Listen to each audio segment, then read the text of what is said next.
I just want to welcome everybody to our Beyond the Field webinar. This is hosted by the UConn Sport Management and the UConn Human Rights Institute. It's been an amazing series we've had throughout the year. Really interesting conversations at the intersection of sport and society. Today's conversation will focus on the topic of democracy in and through sport. Really looking forward to this conversation. Joined today with colleague Mary Hums, will be co-moderating today. In the website, in the program, you have some more bios and information. So I won't go into too much detail, but we're really excited and honored to have David Grevemberg, Race Imboden, and Lindsay Sarah Krasnoff. And then also, of course, Glenn Mitoma with the UConn Human Rights and Impact Institute. And so really just looking forward to this conversation. Before we got started, we wanted to, recognize, acknowledge the incident from Tuesday, the acts of anti-Asian, anti-Asian American violence that took place, and particularly on this topic of democracy and human rights, how that's, really what this is all about. How do we think about democracy in our world, and how is that played out, and how do we, see different instances in real time, both in sport and out of sport, that cause us to question democracy and how we're really living its true ideals and values. So we wanted to be at least acknowledge that, and hopefully we'll even be able to comment on that throughout, and perhaps even in the Q&A as well. So I'm going to go ahead and turn it over to Mary to get us started, to jump right into our first question, and to just get us going today. It's going to be interactive, rapid, and then we're going to open it up for questions and discussion. And feel free, we do have the Q&A. So the Q&A is where you can post your questions and comments, and we'll be reviewing that. But we'll address all of that after we have our rounds of discussion with our panelists. So without further ado, I'm going to turn it over to Mary. Okay. Thank you, Eli. Thank you. And welcome, everybody. Good evening, good afternoon, whatever time it is that you're watching and that you're joining in with us today. We really appreciate you wanting to be part of this conversation. Eli and I have been talking about this for a little bit of a while, and we weren't really quite sure. We're like, sport and democracy. Not really sure where this goes. So we thought, how about if we get some fine minds together here? And we've got, those are on the panel, and that's also you up there, you in the audience, who have things that you might want to weigh in on, and sort of get a conversation started. I think that's really how we see this happening. And so we really appreciate all of you being here today. And so I'm going to open it up by giving just, having us start with the concept of democracy, okay, in the broad sense. And I'm actually going to go around and tell you here in a minute what order we're going to go with the panelists. But when you think about democracy and where that concept started, we can go back to ancient Greece. Demokratia, demo, the people, kratia, rule, the rule of the people, by the people, for the people, by the people's representatives. Thousands of years ago, right? People started with this notion of what democracy was and what democracy looked like then, looks like now, and has evolved over the thousands of years into the definitions that we have now. So although that definition of democracy has been growing for 1,000 years, however long it is, our panelists tonight, I'm going to give you about 2 or 3 minutes to tell us what you think your personal definition of democracy is. And just to give you the order here, I think, Glenn, we'll start with you. We'll go to David, and then Lindsay and Race, you'll bat cleanup. How's that sound? Okay. So Glenn, why don't you get us started talking about your definition of democracy? Yeah, no, thanks. Thanks, Mary and Welcome. Eli, and it's a real honor and pleasure to be here and to have this conversation with you all. Eli, I just want to thank you for acknowledging what happened in Atlanta this weekend. I think the people in my community are really raw and hurting, and this is a really difficult time in many ways. And I just want to express my solidarity and love for my Asian and Asian American brothers and sisters, for migrants everywhere, for sex workers and others in criminalized, marginalized, dangerous professions. All of this is happening in a rising context of violence directed against Asians and Asian Americans in this country. And we know that's tied actually to our topic tonight, which is, the question of where do we go as democracies, and who's at risk at being, targeted by demagogues who would like to, create systems and structures of hierarchy and authoritarianism. And so I just want to remind us that we need to stand fast against that violence, but also against the invisibility and marginalization that authorizes that violence and makes it such a kind of endemic part of our societies.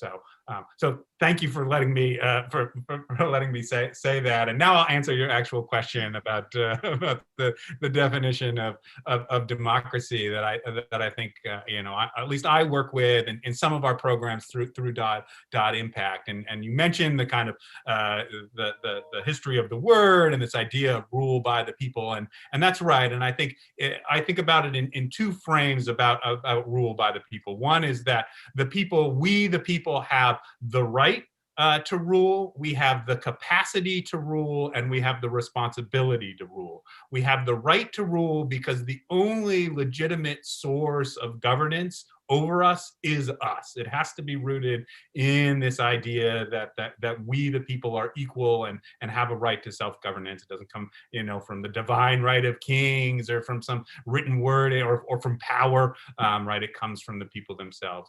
The capacity to rule, meaning that we collectively together have the wisdom to make the right choices, and sometimes the hard choices, about how we're going to shape our common life together and how we're going to get to where we need to go in a world that is, difficult. There are real problems out there. And then finally, the idea that we have the responsibility to rule, that if we don't exercise that right and capacity, that if we aren't constantly renewing our commitment to democracy, that if we're not stewards of that democracy to ensure that the next generations get it, we're going to lose it, because democracies are fragile, right? They are not, and in some ways they're not natural, right? We have to work hard to make them happen. Otherwise, some other cracy is going to replace them. David. Well, first of all, I'd like to just stand in solidarity with Glenn's opening comments, and watching from afar here in the United Kingdom. It is certainly tragic, and just continues to boggle the mind that this is 2021 and we still are facing the systematic racism in our world that continues to grow. We would hope with modern technology and the awareness that we have, we'd be getting closer together versus further apart. It's we still have a long way to go. Democracy. Sometimes I feel it's a loaded word because it's used exclusively sometimes and inclusively other times. I find that democracy can be both a system and a culture.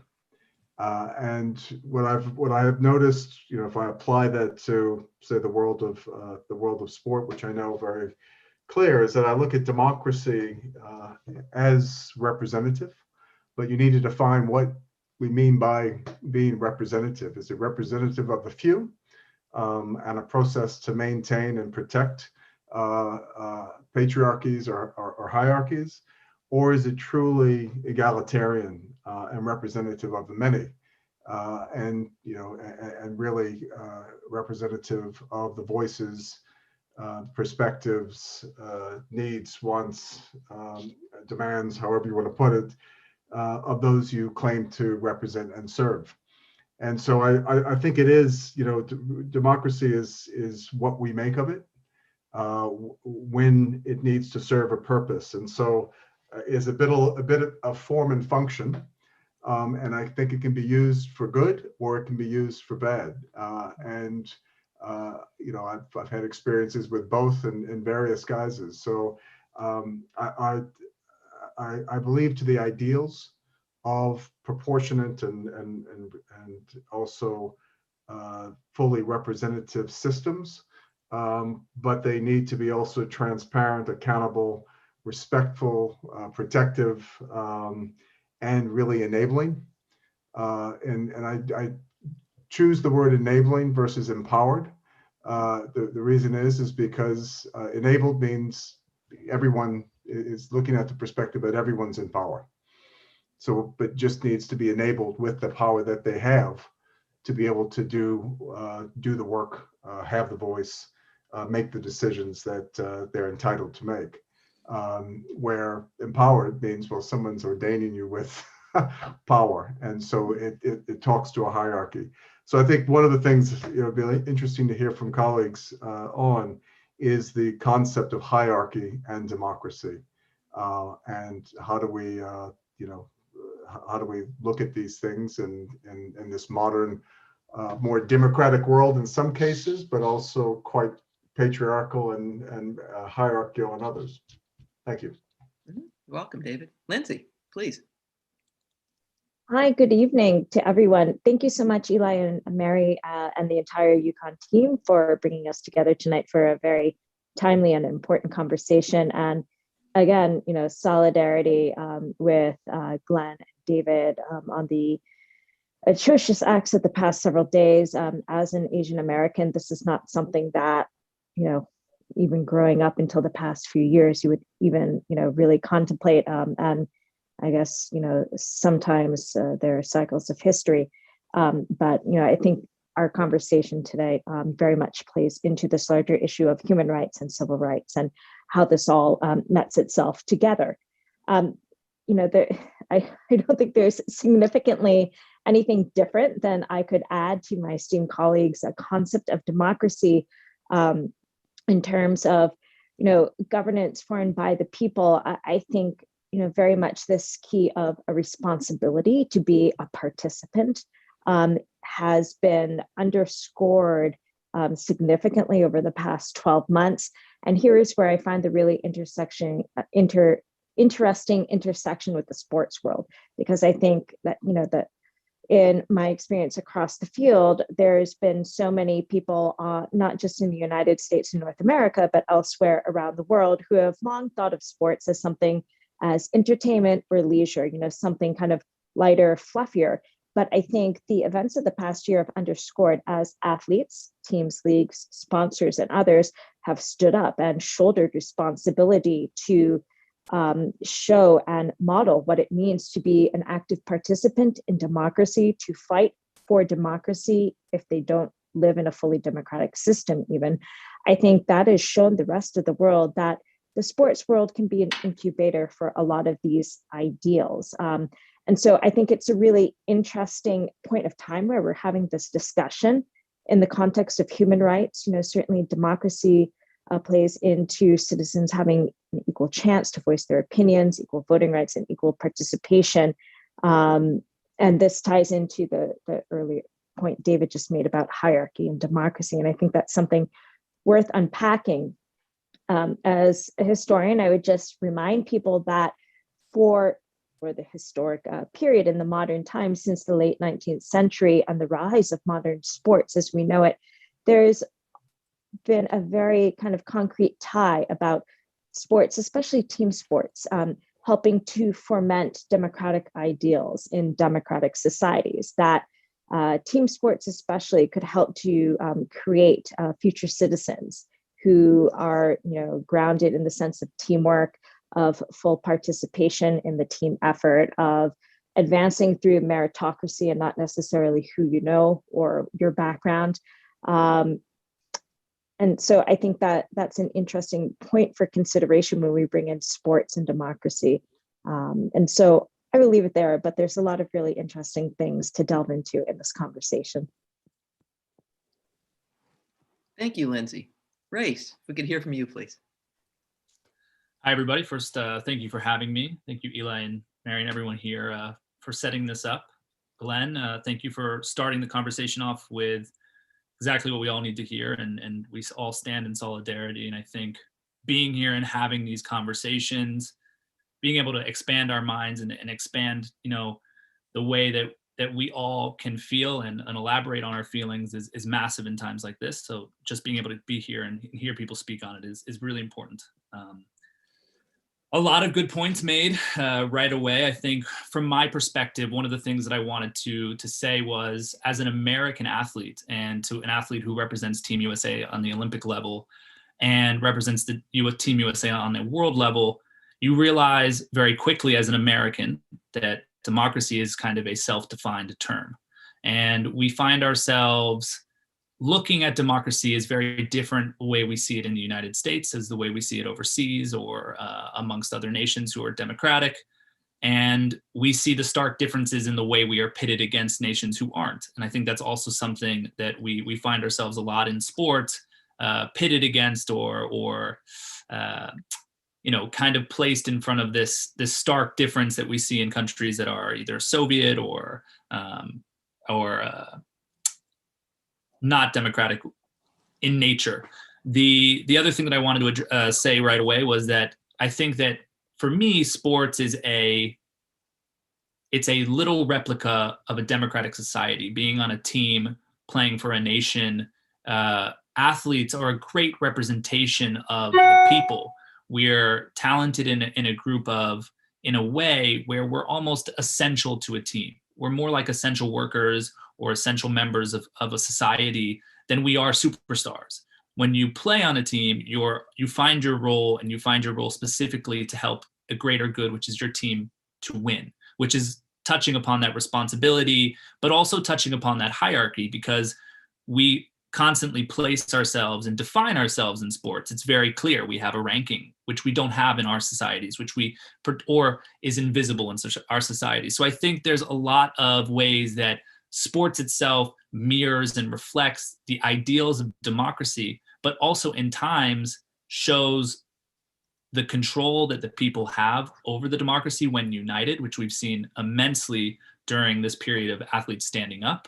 But we've also seen for how long athletes have spoken up and tried to stand up, or have been marginalized, or have been placed aside because they're not essential to the role of the team, or they're replaceable. All of these things are things that we're fighting with now to find a more equal and more just democracy. And I think sports is a really great place to reflect upon that, and for great minds to find almost a little battleground, like a false battle that's going on within sports that can be then placed on the larger field. And that's hopefully where my interpretation comes in. So I appreciate you guys having me here, and looking forward to the conversation. Yeah, thank you, Race. Thank you. Yeah, thank you, all of you, for building this baseline for us to start with. Just sort of thinking about what democracy is generally, and now as the conversation was going, we were shifting slowly now more closely to the notion of democracy in sport. So Eli, I'm going to turn it over to you now to talk to our panelists and get them to share their thoughts there. Excellent. No, amazing. Just the comments so far, and to start engaging our thinking and getting us kind of the perspectives around the power and the importance of democracy and kind of what that means, not only in society, but also as we start to look at in the sports realm. And I think part of this conversation is also, how do we make it, practical, concrete? How can it be translatable from a sport organization perspective to stakeholders within sport, without of sport, for students that are maybe going into different areas of our industries. And so how do we make this really concrete? So I think that's really great, the way that you've been able to share those examples, that this isn't just a philosophical conversation, that this is a very concrete, practical conversation. And as we start to have this conversation about democracy in sport, and then also democracy through sport, or sport as a platform for democracy, I know there's a lot of intersections, but we wanted to start with democracy in sport. And we thought that perhaps David and Lindsay, and then even Race and Glenn too, but we thought it'd be great to perhaps to share some of the ways that we're seeing the emergence of democracy in sport, and whether that's from an organizational perspective at a global level and national levels. We're seeing it in the WNBA, we're seeing it in the NBA, LeBron James. I mean, we're seeing various examples, Olympic and Paralympic. We're seeing a lot of different examples of democracy in sport. And so perhaps, David, if you could start us off to share some of your thoughts about how democracy is interfacing within the sport realm.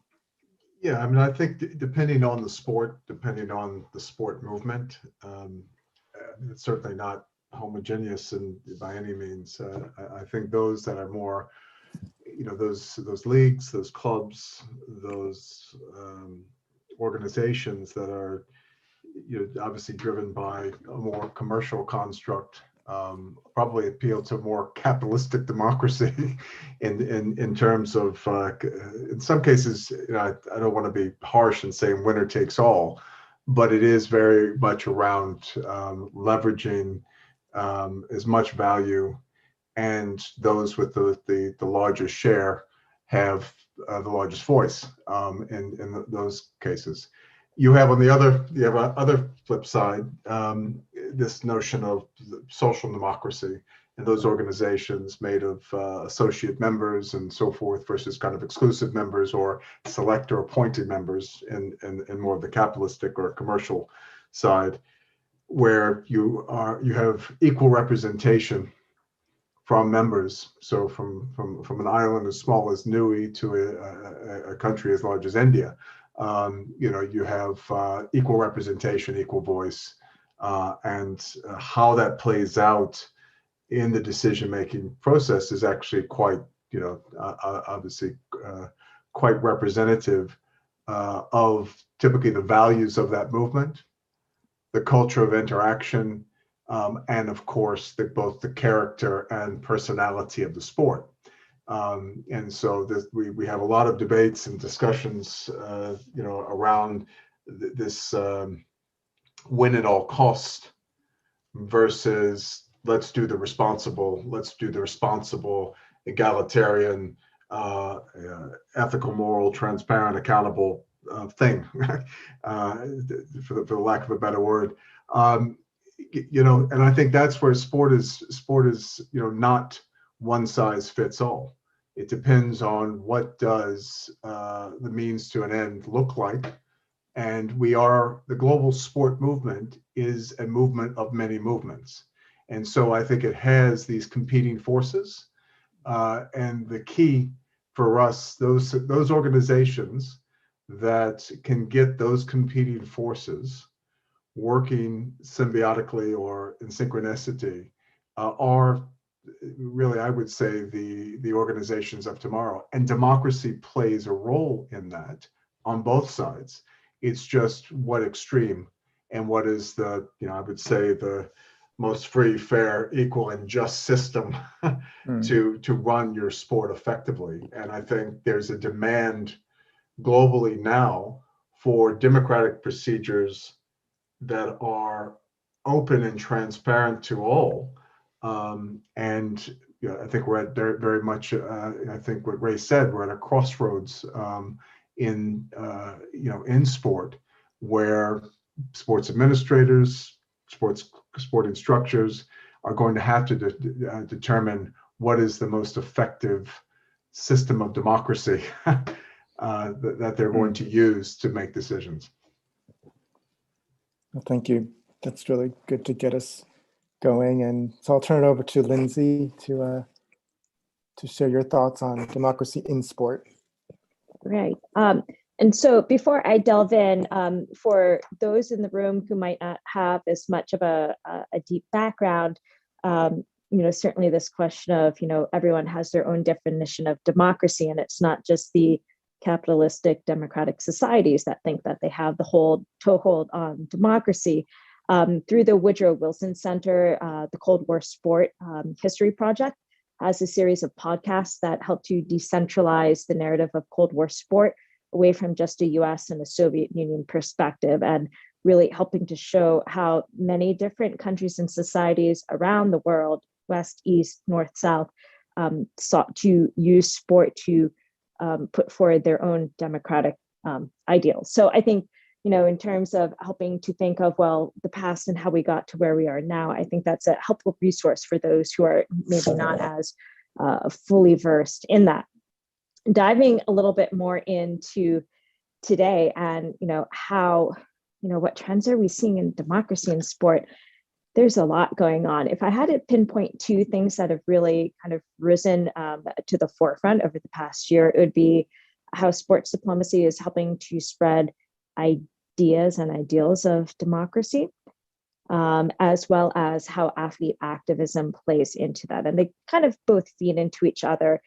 So sports diplomacy being the communication, representation, and negotiation that occurs in and around the sports world, in which people-to-people cultural, technical, or knowledge exchanges help to engage the others, right? Different foreign publics, so that they can better understand each other, to make the other a little less foreign, and to have, different points of reference. And so we, Eli, you mentioned earlier the WNBA and the NBA as kind of two examples of how ideas of democracy and sport are being spread. When you look at the way that WNBA players, teams in the league, NBA players as well, have been at the forefront of modeling what democratic ideals are in US society, the need to try to get people out to vote for issues that matter to them and their communities, to engage in their communities, to be more active and engaged politically and civically than we've seen perhaps since the height of the civil rights movement generation with those athletes. I think that, that speaks a lot to how the ideas are being broadcast about what democracy and sports can be like. And that helps to, when you think of the WNBA and the NBA as perhaps some of the most globally inclined US professional sports leagues, where, especially in the NBA, where 1 in 4 players was born and raised overseas, when you think about those team settings, forget about what happens officially on the court. When they're together in the locker room or in team meetings or in team dinners, building the chemistry that is critical to win on the court, they're having conversations about, hey, what's it like back home, with what's going on right now, how does that relate to you? They're having these exchanges, informal, right? But they're still sharing knowledge, exchanging cultural views and perspectives. And it's been really interesting in that when we look at our current new wave of global athlete activism, some of those that have been in the front lines, they're not just US athletes, but also global athletes who play in US global leagues, or who are exposed to this more activist, pro-activist model that is more common, historically speaking, in the United States than in many other global sports cultures, where sports and politics have not mixed in any way, shape, or form. So I think that's something that's really interesting in terms of how you're representing and communicating about democratic ideas and ideals at home, right? This concept of working towards an ever more perfect union and society, regardless of the reality that we know exists. And so athlete activism plays into that. And, I want to highlight the work of the Belarusian athletes who since August 9th have been protesting pro-democracy on the front lines, contesting an alleged rigged presidential election in Belarus. Many of the Belarusian athlete community, both their administrators as well as their Olympians, their professionals, their elite level sports women and men, have been at the front lines. They have been fined, they have been persecuted by the Belarusian regime, they've been jailed and detained, and subsequently, when their human rights have been violated, they've been speaking up and standing up and really starting to get a much more global audience in their pro-democracy, pro-human rights fights. So I think that's a really interesting example to keep in mind when we talk about the intersection of democracy and sports and the current global model that we're operating in, and how ideas and communication and these ideas are exchanged and then maybe interpreted in one culture and expressed with their own particular spin, because circumstances are going to be different from one country and society to the next. But we've seen numerous examples of that, where increasingly athletes are taking a stance for pro-democracy, pro-human rights platforms. And even if they're getting penalized for it financially or physically, they are still keeping to their platform. Well, good. Well, thank you, Lindsay. And before we shift to the sport as a platform for democracy, I just wanted to ensure for Race and Glenn, if there's any minute or two response or anything you wanted to share in this conversation before we move to the next part of the conversation. But wanted to see if there's anything you would like to respond to or just share before we move to the next step. I think I just want, and not to be a downer, but I think we should be clear, the context here is a global retreat of democracy, right? Things are not okay. I think the Belarusian context is really important to highlight, but it's tough times out there, and that the bravery of individual athletes is something to be held up and commended and to rise up. But that's not enough, right? I mean, John Carlos and Tommy Smith were really important, but what was the result of that in the immediate term, right? And the kind of repression it calls down requires us to think beyond simply individual acts of bravery to systematic change. And I think that's where sport really needs to show up, just like business needs to show up, just like education needs to show up, right? If Duterte in the Philippines is pouring money into their new national sport academy, right? Or if Orban is building football palaces all over, they're not doing that by accident. They're doing it because they recognize the power of these venues to kind of support their regime. So, I think it's hard, right? You've got to see it as a zone, right? It's not good or bad. It's a zone of contest where the stakes are I think today really, really high. I'll just jump in and add as well that I think there's been a good way to look at it too, from being inside sport and being in those conversations that Lindsay was talking about, is that the shift for me that I've seen from when you talk to and sit down and talk to John Carlos and Tommy Smith is they're talking about their societies or their communities that they're reflecting in sport. And what we're seeing now is a distrust within the organizations within sport. That's a conversation that kind of reflects what's going on in our governments and with the people as well. There's a distrust from the groups of us within it. And I think that's happening in sport as well. And you're seeing that on both sides, and that irritation to be a part of an organization that might not look out for your fellow teammate or the guy who's helping you out, or the same way the government's not necessarily looking out for my partner or my girlfriend. It is a way for us to have those conversations and feel an attachment emotionally to the people around us. And a lot of the times, you come to a conversation, Glenn speaking about something that's about being a Asian American right now, that feeling of being attached to someone in a team dynamic is very, very powerful. So that distrust within the organization and those conversations are very key. And I thought that was an amazing point. Excellent. I see David may want to do a short response before we turn back to Mary.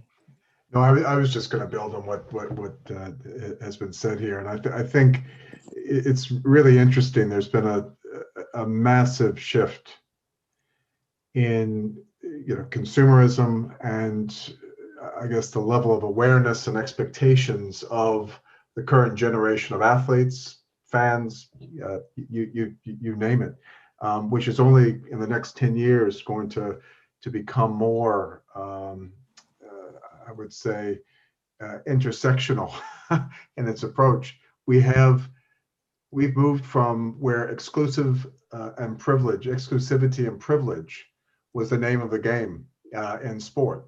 We now are stylistic diversity and sincerity. Is your sport sincere? Does it from athlete to coach to team official to administrator to fan, is everyone have the same sense of identity and belief, and yet are we tolerant and agile enough to represent our wider community and all of the diversity that it represents? So it's a reckoning. It's a reckoning point, and that the current patriarchal and hierarchical systems, while they may be democratic, are not fit for purpose to adapt to these current realities. And so there is a reckoning right now that is coming that is challenging this notion of what type of democracy are we going to have? And I've been using this word, and it's fantastic at parties. It's adhocracy. This notion of adhocracy. Look it up. Writing it down. It is this notion of risk-taking. It's a type of culture of and way of managing. It's very matrix managed. It plays to people's strengths. It is about taking risks and getting the best out of people's ability, not expecting people to go work up the food chain and scraps to be thrown down through. And I think, that's been most of our systems in sport. As democratic as they may be, it's still about the head table and scraps being thrown to the masses. And I think we're now at a point of reckoning where we need to be more agile, more fluid, more in tune, more connected, and just building on what Race has said. Okay, well, we can build on continuing the conversation, and again, the intersection of in sport and through sport. It's very much connected, but I'm going to turn it back to Mary to frame the next part of our conversation. Yeah, I want to touch more on the idea of democracy through sport. And Lindsay, some of the things that you were speaking about and the athletes, the Russian athletes, Belarus, what's going on, made me think of a question that I wanted to ask to Race, actually. And Race, do you have conversations, or if you can share them, with athletes from other countries who are wanting to stand up and have their voices be heard? What are those conversations like? What do they ask you? What do you ask them? It's a great question. And I think that it's changed as I become kind of like a sports elder, as I become obviously more mature as an athlete and have different relationships with my competitors. As you get older and you become more like, you become more established in your sport, it's easier to talk with your competition because there tends to be a mutual respect. Similar to fashion, that we will have conversations, but most of the conversations recently, when we elected President Trump, there was lots of conversations and a lot of questions around my feelings on it. And it was a lot about people kind of questioning each other on the daily life kind of situations. It would be, did you vote for him? Do you believe in this? Do you believe in what's happening right now? What do you think of this war going on? Like, why did you take a knee when I took a knee? Why did you take a knee? Do I support you in that, or do I not? You hear a lot of those kind of questions, and I think the questions go the same way when we're talking to maybe a Chinese athlete who will express something to us that's vastly different than our way of life. Like, we once had a conversation with a Chinese Olympic champion who expressed that he wasn't allowed to see his wife for a year before competing, and now that he was done, he's allowed to take English classes and he can see his wife again. And for us, that's so vastly different than our method of training that we were interested, and we would ask questions. And when he learned English, we came and spoke to him about his family and his way of life. And I think you absolutely do, especially because in fencing in particular, I'm a fencer. I'm a U.S. offensive in the U.S. fencing team. Fencing in particular in the U.S. is such a elitist sport, and yet when you go overseas, the way the governments fund sport in America, we don't have government doesn't fund sport the same way that they do overseas. So there's a lot of people from a lot more diverse backgrounds, whereas in the U.S. it's almost like a sliver of that diversity. And going overseas and seeing that is very interesting, because when you're speaking about the European community of which fencing was based in, all of their backgrounds are so vastly different that there's a community amongst them as well that's constantly questioning each other and commenting on the politics of what's going on in Europe as well. So yes, it does. Those conversations do happen, and there are absolutely we stereotype and we judge each other based on where we're from. We wear our country all over us. We walk around in country colors, and I think that part of the mutual respect for each other comes from constantly being at odds until you're back. You get more used to being around each other, and you let your guard down a little bit, and you maybe have a beer and talk about some things. Yeah, and Chris, and your outlook comes from someone who's in sport as an athlete. So I'd like to hear either from Glenn or from Lindsay, because you're out of sport. You're not in that sport culture, is embedded in it as David and as Race are. How do you see sport, promoting democracy through sport, not in sport, not within teams, but through sport, as someone from the outside of sport looking in? Either one of you, jump in, or I'll call on you like I do in class.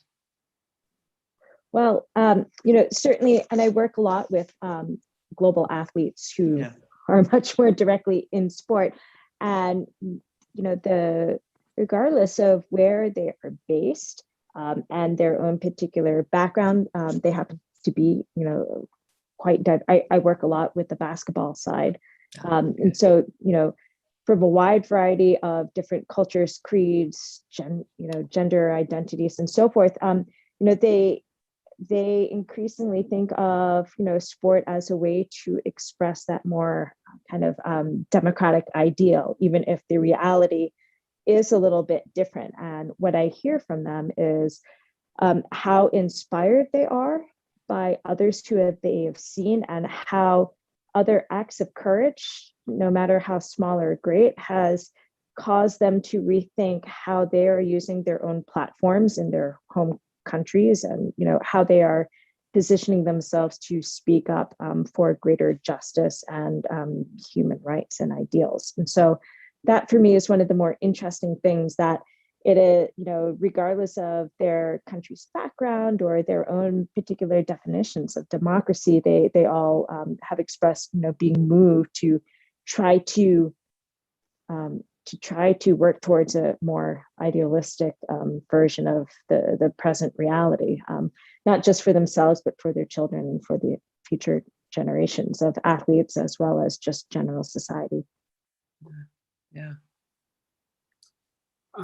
Yeah. And I mean, I'm going to disclose I'm here as a learner in large part around the sports stuff. So the democracy stuff, I kind of did my show early on, and now it's like I'm in a position. But I have been thinking about it, and I do reflect on it, and I know Lindsay had said this earlier. I think there are, and we think about in that kind of way of the kind of responsibility, the capacity, the right. I think about the kinds of knowledge, the kinds of values, and the kinds of skills necessary for individuals to be democratic citizens. And I know, both from personal experience, but then also from thinking about what we've talked about is that those kinds of democratic skills are definitely in the mix in participating in sports. I think it's really a powerful, many of our relationships are mediated through a kind of instrumentalism, right? We're trying to get a job, we're trying to make money, we're trying to get ahead. Sport provides a venue for different kinds of relationships and activities that aren't instrumental in the same way. And so, things as basic as understanding the rule of law, which is fundamental to human rights, and we've thought a lot about recently, right? I mean, that is much easier to explain when you've, had a deep experience with playing a game with rules or playing a game without rules, right? I mean, it's basic stuff, but really it's a lived, learned experience, right? David said earlier, the culture of democracy, and that's the kind of things we talk about. One other example here, I've been thinking a little bit about, one of the things that athletes are able to do, ironically, because we've been talking about, this notion of achievement as being a kind of intention with, right? But also you learn how to lose. And that's really important. Like, I think about that all the time now. We are incapable in the United States now in our politics of being able to lose. And everything has been ratcheted up to this existential, every election, every vote is an existential crisis for each community. And if your guy or girl doesn't get in, right, you're going to blow the whole thing up. You're going to burn it all down. And that you can't have a democracy that works that way. You have to be able to have sometimes your ideas not carry the day, and to be still a part of the community and invested in the structures that work. And I think that's one kind of thing that I think about as a critical element that we need to develop our kind of capacity and cultural muscle in. Yeah. Thank you for that, for bringing those perspectives. Eli, I think I'd like to turn it over to you now here to sort of do, like, I don't know, call for action, recommendation, kind of wrap. And we'll make sure that if there are some questions, I haven't seen any questions yet in the chat, that we can get to those as well.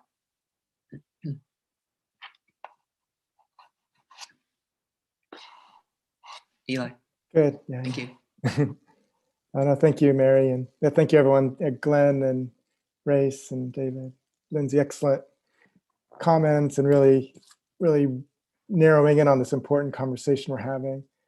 We wanted to spend some of the last few minutes to really do another roundtable with sort of a call to action, recommendations, like what do we really need to be paying attention to and focusing on, and again, kind of not just having a philosophical conversation, but a very practical, intentional conversation.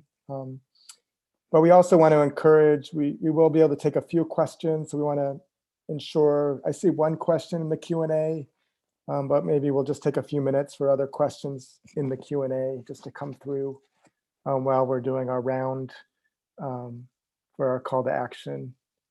But yeah, maybe we can, start with Race and David, Glenn and Lindsay. We can just do a kind of a rapid fire round of kind of our call to actions and what kind of coming. I know it's been a rapid conversation, but kind of just some kind of nuggets or things we really need to be paying attention to as we're moving into the future.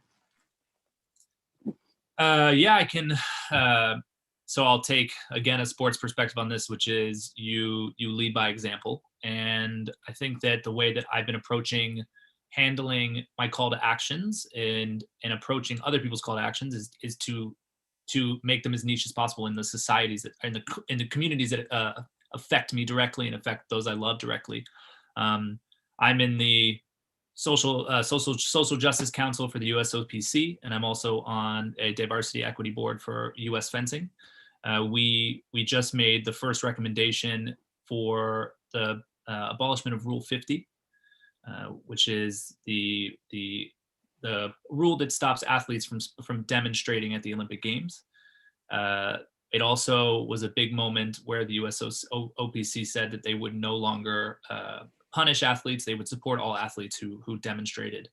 And one of the questions that we have to answer now is what is the difference between a disruptive demonstration and a human rights demonstration?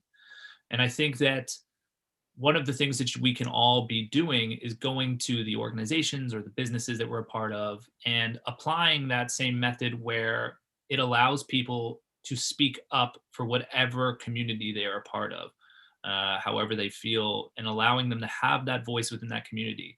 And when you start to have that conversation with the different parts of those communities, or the different parts of your office, or maybe your track club, or whatever you're a part of, you'll start to realize that a lot of people's voices are not heard, and a lot of people are scared to speak up and worry for their, either their money or their way of life or their health and their protection.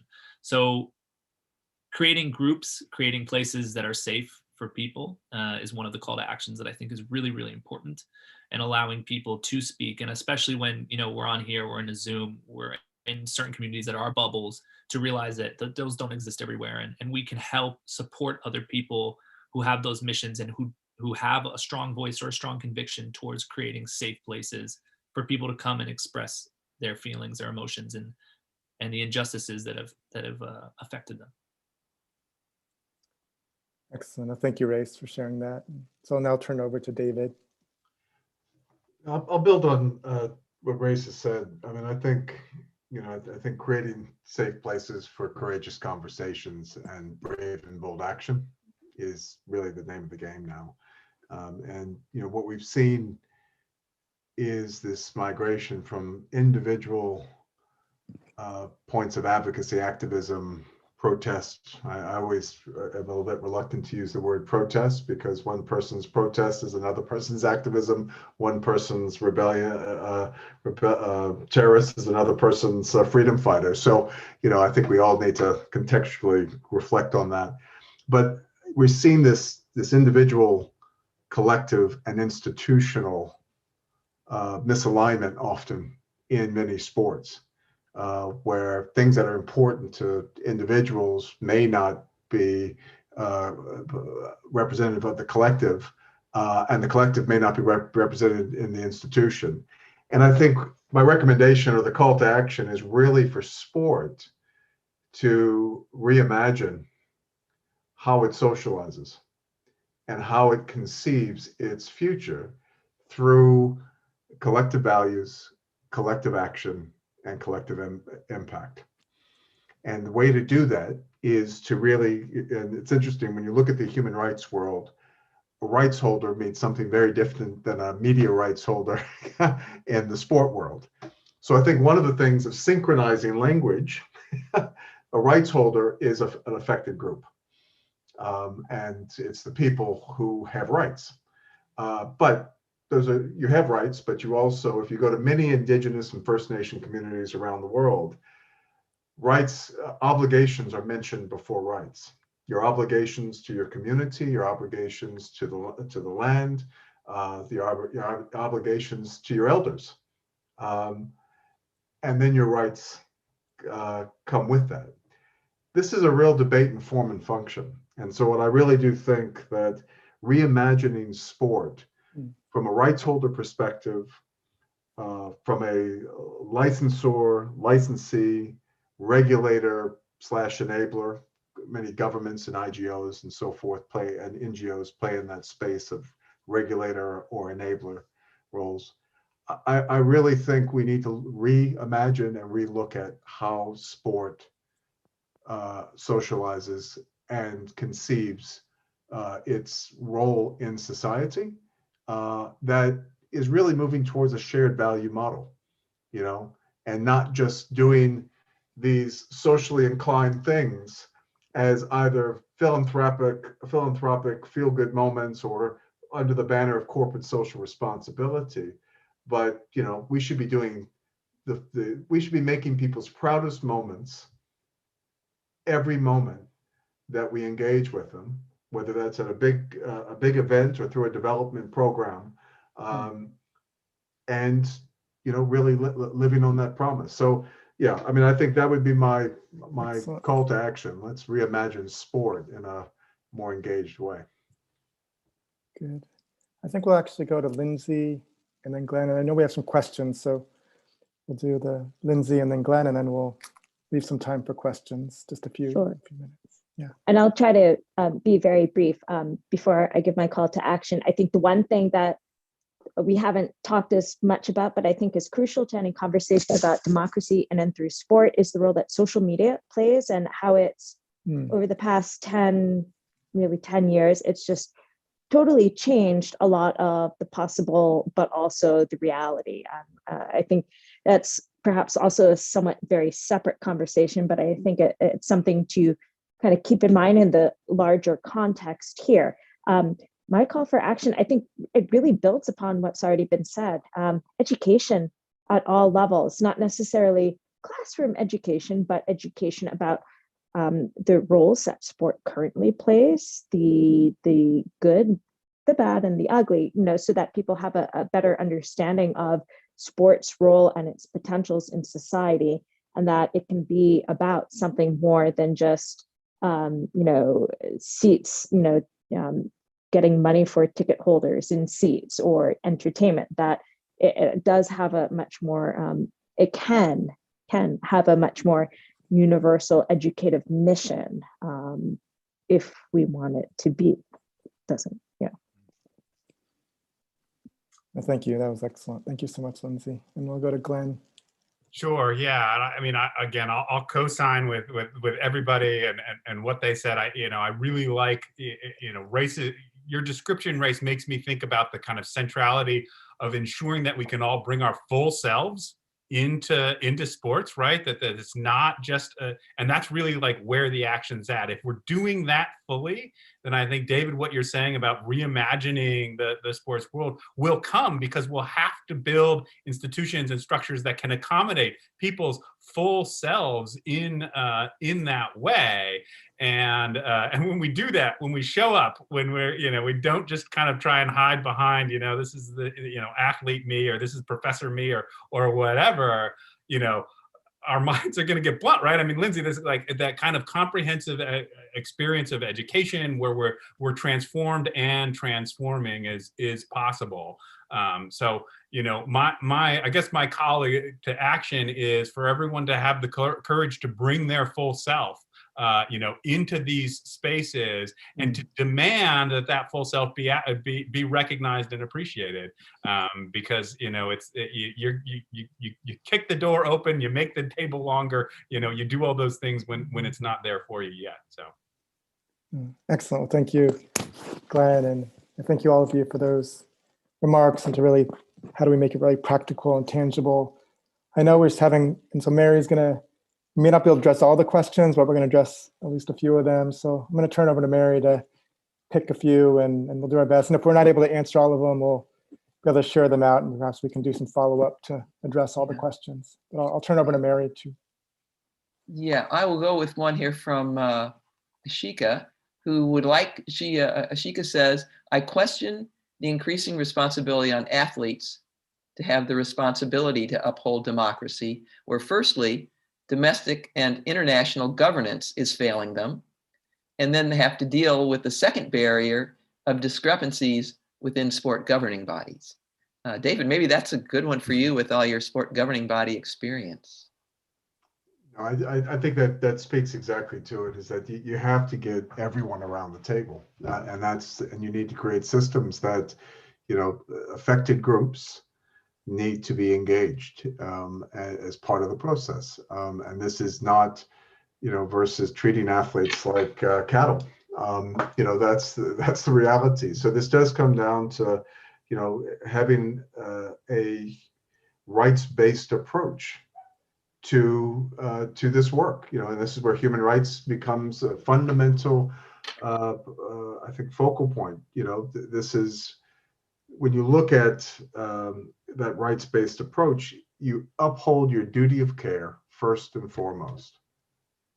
You can't promote, you can't empower, you can't enable, you can't recognize and remember people if you haven't taken care of them. And if you do, you're doing it for all the wrong reasons. Because if you've caused harm, we've seen it way too many times, and we'll continue to see it if we don't respect and protect people first and foremost. And so, and as part of respecting people is that you engage them, you listen to them. I think, and this goes, Lindsay, to some of the conversations we've had before on sport diplomacy.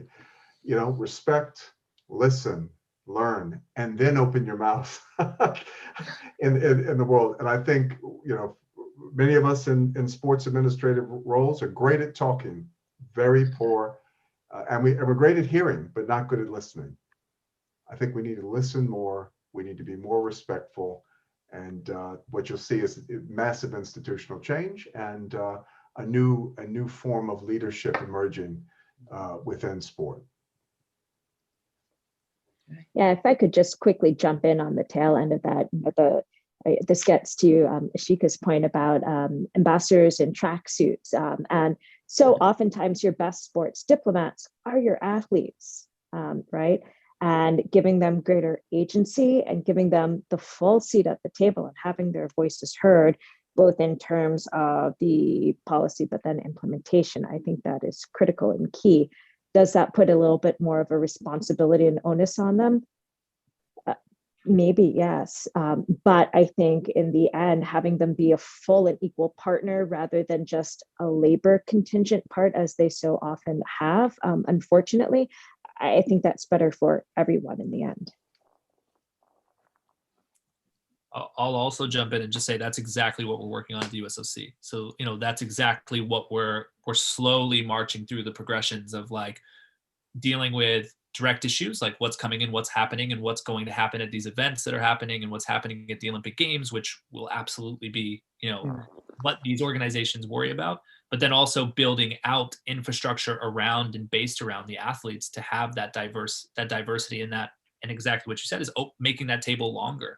I think that one of the conversations we have all the time is, will athletes be able to take care of it, and will people sign up and be a part of it? Which is what that distrust that we talked about earlier, and what David and Lindsay are both excellently putting is yeah, I think there is weight on the athlete slightly. I mean, especially from myself, knowing that I went from having, Zoom calls with my team to being on boards where you're suddenly on Zoom calls every week and having different conversations and emails, and it's a different structure than we're used to. But certainly the people who care the most and are affected the most, I think are almost always the ones that are the most passionate in the long run. And what I've seen is the turnaround on athletes has been incredible. Like, people stepping up to the plate and taking that power that sports has taught them and applying it so directly to reforming and changing their organizations. And I think that's been incredible to see. Yeah, I see a question here that I think these are really great questions, everybody. I wish we could answer all of them. I'm going to choose this one here because it's very, very practical. Although there's not a name, the person came in as anonymous attendee, so I don't know your name. I wish I could say it. But the individual asks, I'm currently a senior captain on my baseball team. What can I do with my teammates to help with these issues? That's a real on-the-ground question. What does it look like? We talk about all this, so what? What does it look like? And so I'll open that up. Whoever wants to jump in on that one. Nice. Yeah, I'll jump in. Okay. First of all, congratulations on being a captain. It's an incredible thing to be, and and the thing that I'll say is create lines of communication. The best teams are the ones that are run with the best communication, where every person can be themselves. Whether you're talking about the coaching of Phil Jackson that allows athletes to be themselves and perform their best way, all the way up to just the way that team dynamics work. If you want to build a world championship or a team or collegiate or whatever team you're on, you find yourselves with people who need to be understood, and understanding each other allows you to push further and allows you to create a more just a tighter unit. And that's what you need, and that's what we want from our larger communities. So for me, at least, one of the things that we did was that I did within my community was immediately try to bring conversations together. So taking those kind of niche groups and adding them all into chats and building up. And what you'll find is there's a distrust, and those people won't want to be there. And sometimes you have to separate those groups out and create pipelines for them to reach each other in an organized way. And as a captain, your opportunity is to become kind of like their elected official, to speak up for those groups, to listen to them and get and interpret those messages to other parts of the team. So I think for me, being a person and being the place, you as the captain have the opportunity to be that safe place for people, and to lead a team. And also to, for me at least, when you do that, you'll have a better chance of winning. So that's the way I see it. And when you talked about earlier this idea of winner takes all, my favorite coaches have always thought that you coach a man and you coach an athlete to be a better man.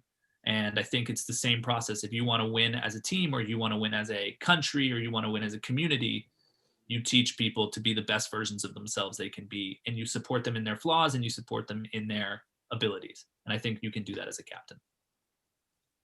See that David also, I know we're just going to be able to do one more question, but we're going to have David, and go ahead. Great, thank you, Eli. I think it's a great point. I think Race is your outlook in terms of the opportunity you have as a captain of a team is immense. I struggle. Sport is often telling us what values are good for us as individuals. One of the best teams I've seen that come together have created a common narrative around collective values. What do we collectively value? And I have an amazing CEO I'm working for now, Mary Harvey, who was the goalkeeper for the Olympic gold medalist team in 94 and 96 for women's football, soccer. She's always talking about, the importance of our collective team values. And it starts with trustworthiness. It starts with being legitimate in our work. These are values these are things we value collectively. So I do think working with your team, for all of you to come in with a sequence of words that represent what you stand for, and how you stand for it. And I think that's going to drive the culture, and that's going to drive your character and personality, which is going to, life is about brands. It's going to drive your brand as a team, and how you play on the field of play. So there you go. These are great questions, and there's more in the queue, but it is that time. So Eli, I'm going to turn it over to you to sort of tie everything up, pieces together. Well, excellent. Well, thank you all so much for being a part of this conversation, and wonderful panelists. And I see excellent questions, and we're going to gather them together. But I see, Doug is asking about what do you think capitalism does to the equation of democracy in sport. Bruce Kidd asking about how do we reconcile democratic, accountable approach to decision-making approaches. So really some great questions from colleagues and students and folks all over the country, around the world too. So, but we're going to pull that together and even look to do some post, reports and resources that we can collect, because this is such an emerging, important topic. I really want to thank so much to the colleagues, the sport management program, to the Dodd Institute, to the Human Rights Institute at UConn, to Glenn and David for staying up late and joining us, and Lindsay and Race, and really amazing conversation. Really looking forward to how we continue to not only talk about it in a general sense, but how do we operationalize it. And so again, we'll be signing off. We'll be closing the recording. But thank you all the students and colleagues from around that have joined us today. So thank you. So much. Thank you, everybody. Yeah. Stop the recording. Thanks so much for having us. Welcome. We can stick around. But thank you. I know you're probably late, and thank you for joining this evening. Yeah. Well, thank you, Glenn. I know you were back to back for That's all right. This was great. This is I'll just keep rolling. I may go out and just find another one. Just pop into it. I do another another panel. the 7:30, the 9. Yeah, every Right, exactly.